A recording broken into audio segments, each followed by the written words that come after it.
বেসরকারি শিক্ষকগুলোর দিকে তারা তাকাবে এবং বিশেষ করে অবহেলিত 20,000 শিক্ষক সমাজের প্রতি তারা প্রতিষ্ঠিত জ্ঞাপন করবে। আপনারা আরও অবগত আছেন, ভারতীয় বেসরকারি শিক্ষক সমিতি দীর্ঘদিন ধরে তাদের দাবি আদায়ের লক্ষ্যে বিগত দিন থেকে এই প্রেস ক্লাবের সামনে অনশন আমরণ অনশন করে বিভিন্নভাবে আমরা আমাদের দাবি আদায় করার জন্য চেষ্টা করে যাচ্ছি।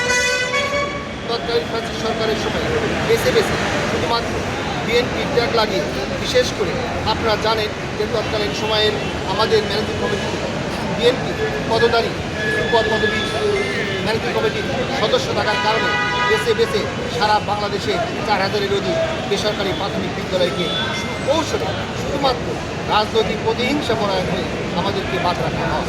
তরফ থেকে আমরা বিভিন্ন সময়ে তৎকালীন ফ্যাসিস্ট সরকারের সময়েও আমরা বিভিন্নভাবে আন্দোলন কর্মসূচি করে কিন্তু আমাদেরকে বারবার প্রত্যাখ্যাত করে আমাদেরকে এই দেশ কাজ থেকে প্রচারিত করেছে।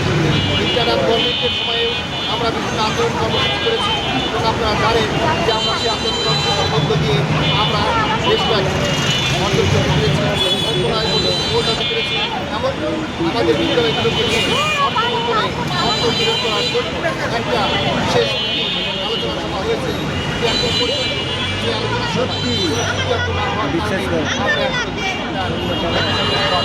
আমরা বিশ্বাস করি শিক্ষক পরিবার উইদাউট স্যালারিতে দীর্ঘদিন যাবত কোমলমতি শিশুদের, বিশেষ করে আর লক্ষাধিক কোমলমতি শিশুদের শিক্ষা দিয়ে প্রাথমিক শিক্ষার মান উন্নয়নে যথেষ্ট ভূমিকা পালন করে আসছে।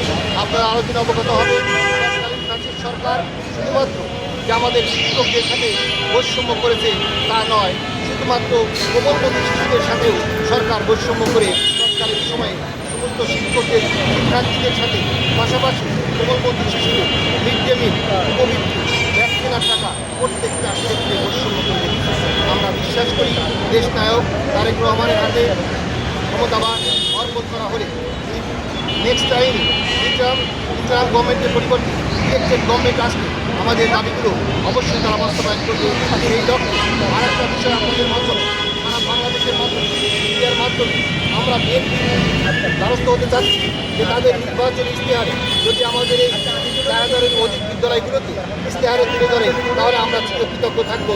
বিশেষ করে অভুক্ত 20,000 শিক্ষক পরিবার দীর্ঘদিন ধরে যে বৈষম্য শিকার হয়েছে সেই বৈষম্য থেকে নিরসন হবে বলে আমি বিশ্বাস করি।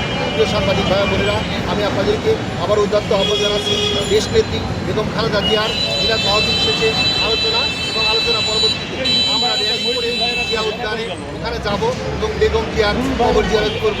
পাশাপাশি আমি আপনাদেরকে সকলকে সুস্বাস্থ্য এবং দীর্ঘায়ু কামনা করে শেষ করছি। আসসালামু আলাইকুম ওয়া রাহমাতুল্লাহি ওয়া বারাকাতুহু। আমি মোহাম্মদ ফিরোজউদ্দিন, বাংলাদেশ বেসরকারি শিক্ষক সমিতির কেন্দ্রীয় কমিটির মহাসচিব এবং আমি একটি বিদ্যালয়ের প্রধান শিক্ষক। আমার বিদ্যালয়ের নাম হযরত শাহজালাল বেসরকারি প্রাথমিক বিদ্যালয়, এটি সিলেট জেলার ওসমানীনগর উপজেলার অন্তর্গত কাদিরপুর গ্রামে অবস্থিত। এই বিদ্যালয়টি